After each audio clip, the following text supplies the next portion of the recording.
What's up, guys? Mason the Brock Henderson here. So let's talk about the Newcastle match, right? Because I'm sure we were all thinking the same thing as the game went on. We were all thinking, we've got this. We've got this. We're going to score eventually. We are going to push and push and push, and eventually we're going to find the net. That's exactly what's going to happen. We were all thinking that, right? None of us were thinking, my goodness, again. Again, with the lack of creativity, again, with the lack of finishing, the lack of composure in the box, the lack of work ethic, and the lack of movement from these players. Just no vision at all at what we're doing. So little soccer IQ when we get in the box. I mean, it's just same old again. Here we go again. Nobody was thinking that, right? I might have been. Yeah, because, I mean, let's be honest. Granted, we did give them a goal, but Trippier was our man of the match. From that one moment alone, he gave us the best chance that we could have possibly finished. So, thank you, Trippier. But yeah, overall, it's very much the same. Honestly, very similar to what I thought in the Sheffield match. I didn't get a whole lot of time to talk about it. But yeah, I thought the same thing against Sheffield. We dominated that match possession. We had so many chances to put it away, and we just hardly really did much when we got the ball down the field. And that's kind of it's the complaint I had last year under Potter, and I haven't seen much of that this season, but I've started to see it more and more. As the season has progressed and teams have started figuring out how to play against us, it's become more of a thing where we have a lot of possession, we don't do much with it, and then suddenly the other team gets a chance and boom, goal.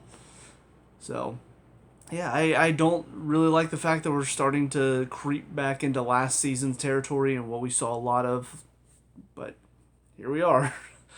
As far as, I guess, the overall feel of the match, though, and Pochettino's decisions, I do have to question if, because most of the time you don't just suddenly feel unwell out of nowhere. More than likely there were some signs. So either Fernandez didn't say anything, or they sort of said, "All right, let's just put you in and see how you feel, and if you start to feel unwell, we'll bring you out." And if that's what they did, I have to question that decision because you essentially are wasting a sub there. Now, granted, I mean, we do need Fernandez in there. I mean, clearly, you could see throughout most of the second half, we lacked that creativity that Fernandez tends to bring with his passes. I mean, when you got Silva is your most creative player, he's also one of the slower players on his passes. He takes too long on the ball. But, I mean, Gallagher, Caicedo are not good enough in the midfield to be making those passes. Fernandez is. So I get that you want to try him out, but if you know that there's already a problem there, why risk it? Why risk putting him in when you know there's a good chance you're going to have to blow a sub on him early on? So I thought that was a little strange, but, I mean, overall, as far as the lineup and the subs, I didn't have too many problems with it. You know, I think taking Colwill off at halftime was a good choice because he was struggling again. So I don't mind that decision. I think when Broja being the one to come on for Fernandez, I thought that was a good decision because it let us be a bit more direct in our attack because we had another player up there. I thought when Nkunku came in, I thought it was a good time for him. It wasn't, maybe it could have been a little earlier in the second half, but it wasn't too late for him to do anything. And even Mudryk and Maatsen coming on, I wasn't a huge fan of Mudryk coming on because I didn't think the game was right for him. Maatsen, I kind of understood, Disasi wasn't really giving you what you needed down the right side, so this allows Gusto to be over there. So I didn't have too much of a problem with that one. So overall, I thought Pochettino's decisions weren't terrible. I do have to question just a couple of those based on, again, this could be stuff that I don't even know about that's happening behind closed doors. But I do have some questions based on the Fernandez decision, and also, even though he's the one that scored the equalizer, Mudryk coming on in a game like that, I just don't think it's his type of game. And outside of that goal, he really didn't help us much. So, but individuals-wise, first start with Petrovic. Obviously, nothing he can do for the first one, and then he becomes a hero in the end. So, yeah, this is honestly 2 games in a row now where he really hasn't been tested. So I feel like I don't think we're going to know exactly where he is in comparison to Sanchez until we face a team that has a bit more, I guess, threat going forward. I thought Newcastle would test him, but it definitely felt like Newcastle, once they got their goal, they were content to sit back. And granted, they are dealing with injuries of their own as well, so I think some of that contributed. But yeah, I thought he was going to be tested a lot more tonight, but he really wasn't. He had, what, two shots on goal, one of which was from a terrible angle, so it was an easy save for him. So really, the only thing he was asked to do was the penalty shootout, and I thought he handled it well. 3 out of the 4 he went the correct way, which I mean that's good numbers for a keeper. The only one that tripped him up was one of those penalties that I honestly wish would just be out of the game already. I mean, I don't even like some of our guys occasionally will do that weird little stutter, and then I just hate that. Just step up and put it away. Pick your side, do the thing, and be done with it. So that was the only one that tripped him up. But the other 3, I mean, obviously the last one he saved, but for Trippier's, he was going the correct way. And for the first one, I mean, he went the right way. It was well placed, high up in the net. It's hard to get to. So, yeah, I thought good showing as far as penalty kick shootouts are concerned. And I guess on the ball as well, he definitely made a few better passes. He still had his moments where you could tell he's not comfortable making passes on the ball under pressure. But there were a couple that I feel like if Sanchez had made them, probably would have gone straight to Newcastle players. So it seems to be slightly better at passing than Sanchez is. So that's a step in the right direction for me. As far as the defense is concerned, though, Disasi is still not a right back, and I mean, it showed. Defensively, he didn't really have to do a whole lot, but on the attack is where we needed him, and he obviously is not great on the attack. So several moments that I felt like went wasted because the ball gets out to him. He's really your only option down that right side, and he's not going to do much with it. The best you can hope for is that he kicks it off a defender for a corner. So a little disappointed there, but we are kind of hindered right now in the fullback position, which again just sort of shows whenever we face teams like Newcastle that have one of our young players in Livramento who could be playing fullback for us if we didn't let him go too soon. It just kind of raises that frustration with our transfer policy. And obviously I'm pretty sure we sold Livramento before Boley and his team came in, so it just sort of shows we've had transfer issues for a while, but obviously I still have my issues with what Boley and his team are doing currently. In the middle, Badiashile and Silva. I mean, Silva overall was fine. I definitely think it's tough to play him 2 games in a row in quick succession because I feel like he did pretty well against Sheffield. He didn't have any trouble. And then today, it wasn't that he had trouble. It just felt like it was a little bit slower from him. And obviously a lot of that was on the ball because defensively we weren't tested too often throughout after they got their goal and most of the second half. But yeah, it feels like he struggles to keep up that same level of quality and pace and energy 2 games back to back, in the weekend and midweek. So I hope we can give him a rest in the weekend because I just don't think he has that same capability of doing it as often anymore. Whereas Badiashile should be able to. And yeah, I mean, let's not spend too long on the goal, but I mean, my God, talk about bad decision making. All you got to do is just drop it back to Petrovic. That's all you got to do. And you kick it off of yourself right into the path of the striker. What are you thinking? What are you thinking there? I mean, what goes through your mind as a defender? Because I know, not obviously didn't play a high level or anything, but I played defender. And I know if I was under pressure from a striker, I'm definitely not trying to cut it into myself to get away from a striker. I'm either laying it back to my keeper or I'm just getting it out of there. But to try to do that cheeky little chop with pressure right on top of you as you're running back to your own goal and you're the last defender, I mean, that is stupid. And again, this is coming from a player that I've tried to defend before. I thought last season, I thought he looked like a good, solid defender with calm, composed just feel about the way he played. He seemed to be very intelligent. I was looking at him thinking, yeah, I think he's going to be good. I think he's going to be solid. And then there are moments like this, and honestly, throughout a lot of the first half, his decision-making on the ball was poor. So this isn't the first time he's made mistakes either. He's had a few rough games, not terrible, but definitely rough. This is the first one where I feel like he was bad today. So it feels like it's kind of going downhill, and I don't know why. I don't know what's causing it. I don't know if it's just He's still young, so he's still got that capability of making naive decisions. But we definitely need him to step it up because what else do we have in center back? We got Silva, who can't go more than a game at a time, it feels.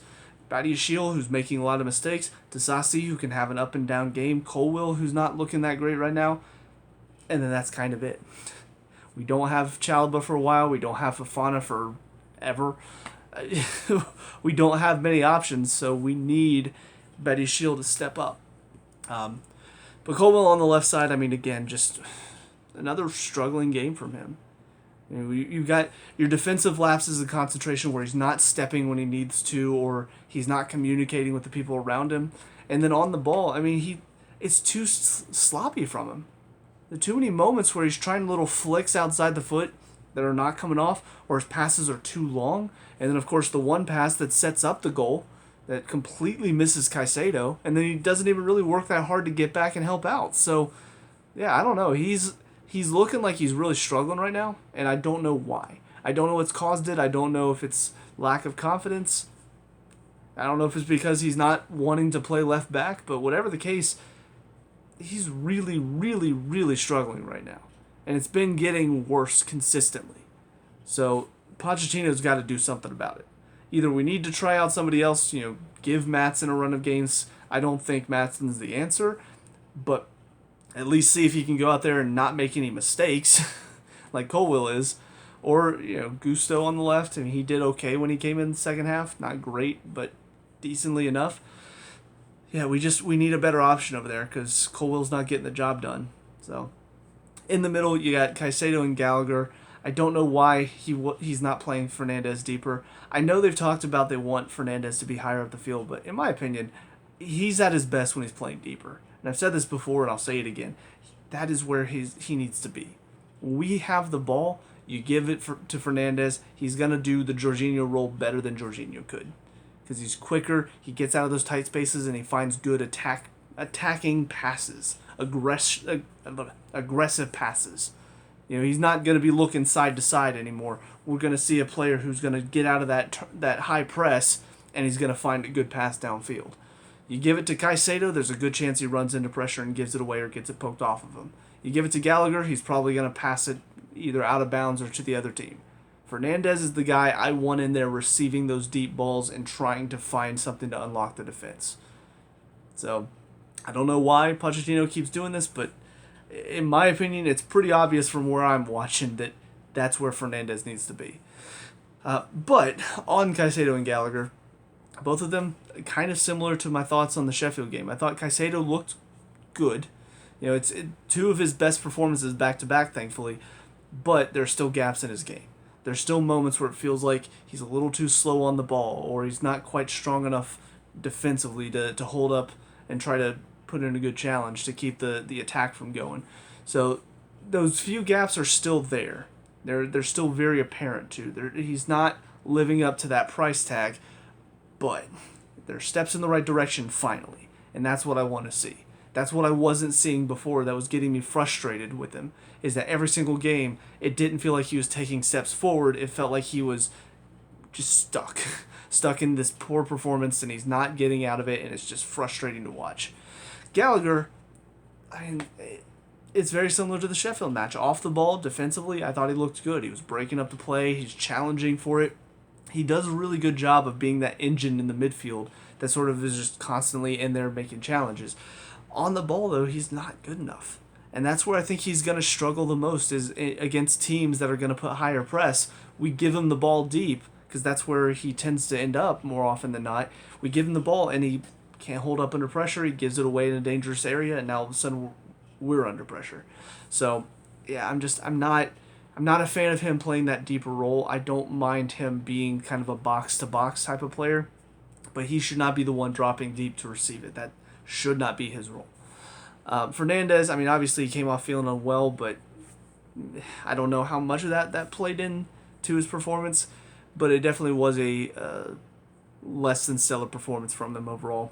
So, but he's only had a few of those this season, so I'm not going to hold it against him.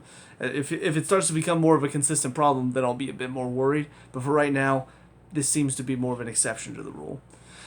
As far as the wings are concerned, you got Sterling on the left, Palmer on the right. Both of them were hindered at times. I think Palmer more so because of the lack of movement from other people, Sterling more so because of his lack of movement. And I think that's just kind of sums it all up. You've got Sterling who, when he gets on the ball, sometimes he'll stand on it way too long, come under pressure, and then he can't do anything with it because he's stationary. Palmer, he's on the ball, and he's standing as well sometimes, but it feels like he's more so looking for a pass to come open. Not standing waiting for a defender to challenge so he can flick it past him and go and then take a dive like Sterling does. It's two similar problems, but for different reasons. One, Sterling, I feel like, is more his fault. Palmer, I feel like, is more his teammates' faults. Because I mean, watching Palmer play, he definitely still has that spark about him. He has that eye for finding a good pass. It doesn't always work out, but you can see he's attempting to make something happen. And he's got enough composure and quality on the ball to make it happen if he has the right runs. So when he doesn't, oftentimes we'll see him crowded out of a game. And that's kind of what happened for a majority of the first half against Sheffield, is they essentially put 3 guys on him. There wasn't anybody making good runs for him, and so he was kind of stuck. But yeah, so Sterling, I mean, it's too often we see these games where he's just not really giving us anything, and he's looking more for a dive than he is to actually take on players. And I'm just kind of getting sick of it, honestly. I'm sick of watching him have these awful games where he's just not hardly involved at all. He'll pop up with those chances. You watch the highlight reel and you'll think, oh, Sterling was one of our best players today. But in reality, you watch his whole performance, and more often than not, he's a hindrance for the team. He's doing something that's more for himself, trying to buy a foul rather than, hey, stay on your feet and maybe you'll get a chance. So it's frustrating because, again, he is probably one of our more creative players, but he's in his own way. He's the problem that he's having. Whereas Palmer is also one of our most creative players. He's not helped by the other players around him. So, anyways, Jackson up front, I mean, still just same old from him. I didn't have a chance to talk about this against Sheffield, but, I mean, the amount of offsides that he keeps accruing every match. And it's solely because, I mean, you've got to be more clever with your runs. You've got to figure out at some point, you can't just, let me just run. You keep doing that, the defense is going to keep stepping up right when the ball is kicked, and they're going to keep catching you offside. You've got to change your run up a little bit. Maybe drop deep and then go, or cut across, and then as soon as the ball's played, then go. You got to find a way to be creative, but most of the time he's standing. Okay, we've got a chance, let me just run, and then he runs offside, and then he's offside. So it happens too often that he's offside, and also the wasted chances for me are getting more and more frustrating. When it was happening with a player like Werner, but he was working so hard for the team, and you could tell he was trying, he was giving so much effort, it was just his finishing was not great. I felt like I still enjoyed enough of his performance to where I was willing to give him those misses. I was willing to let him have another chance. Jackson, I'm kind of sick of it. Because he doesn't really do a whole lot for the team, it feels like, and he's missing all these chances. So I don't see why we keep going to him. I know Broja's not really setting the world alight or anything, but I still see a bit more from Broja as far as his quality on the ball and what he can do with it, that I feel like he's at least a slightly better option for the team rather than Jackson, who it feels like is just sort of you send it to him and then he'll probably be offside or he'll just miss the target entirely.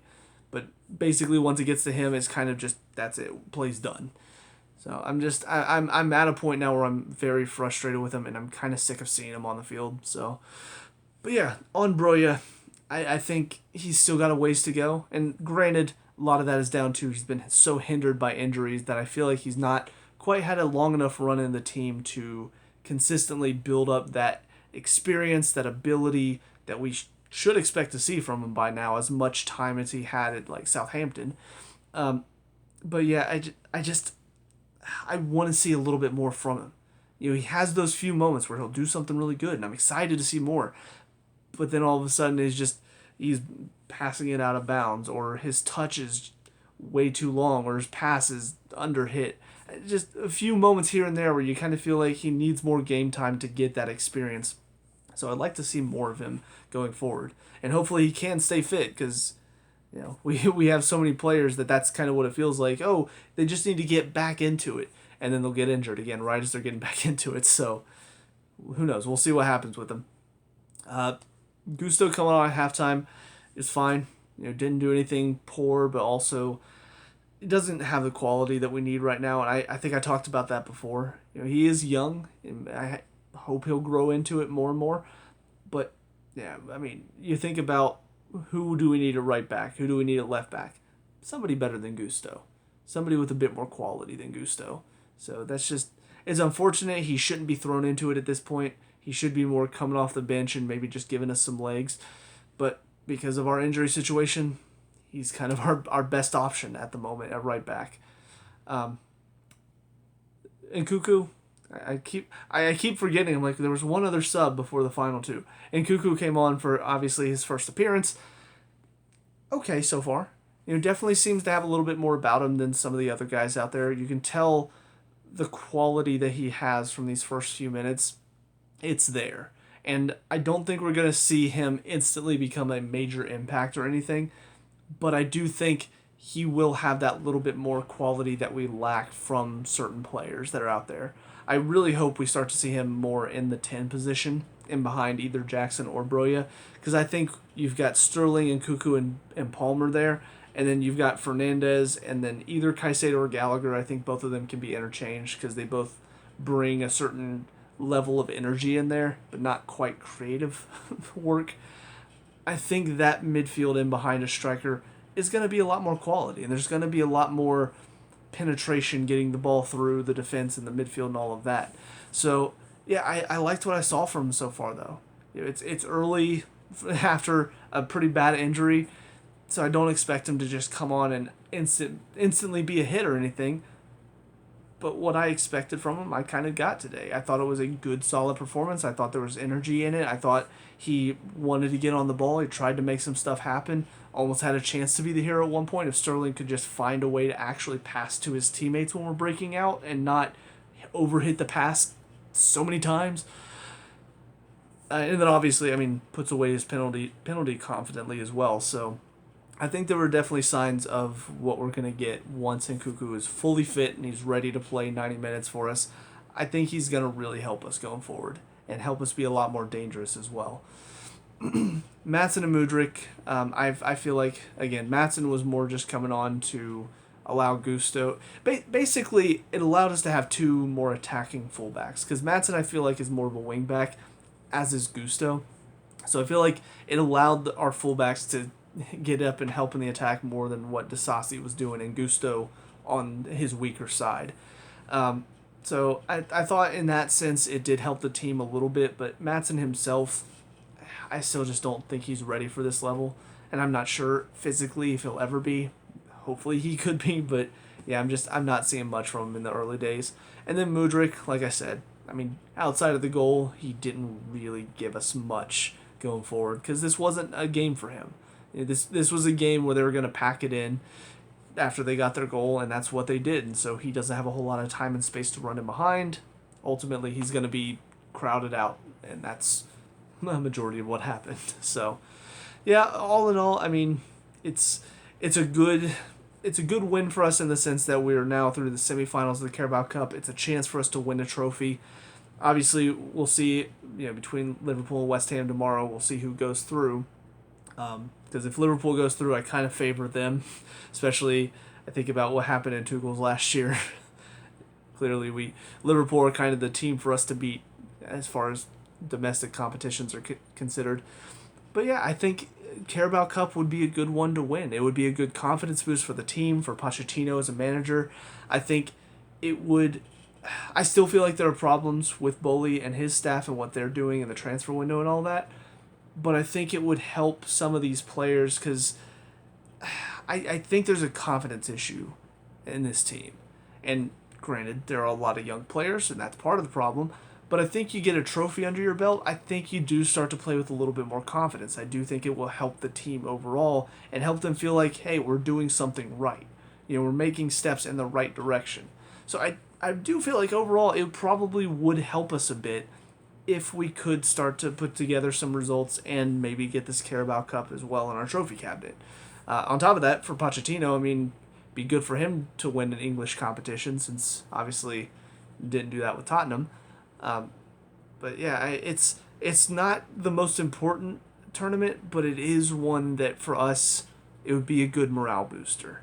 So I really hope, obviously we don't know who we're going to get next. I don't think they've made the draw yet. Maybe they did. But, I mean, whether it's Fulham, whether it's Middlesbrough, whether it's Liverpool or West Ham, whoever wins that one, whoever it is, I'm hoping we go into it and we treat it with respect it deserves, and we come out winners, because I think that's really what we need right now. I don't think this win necessarily will give us a morale boost, like what we saw against Tottenham and against Man City. That win and that draw didn't really mean anything for the next week. I feel like that's kind of similar here. I don't expect this win to suddenly give us a huge morale boost and we're going to go into the weekend against Wolves and just absolutely blow them apart because we're playing with such confidence and passion all of a sudden.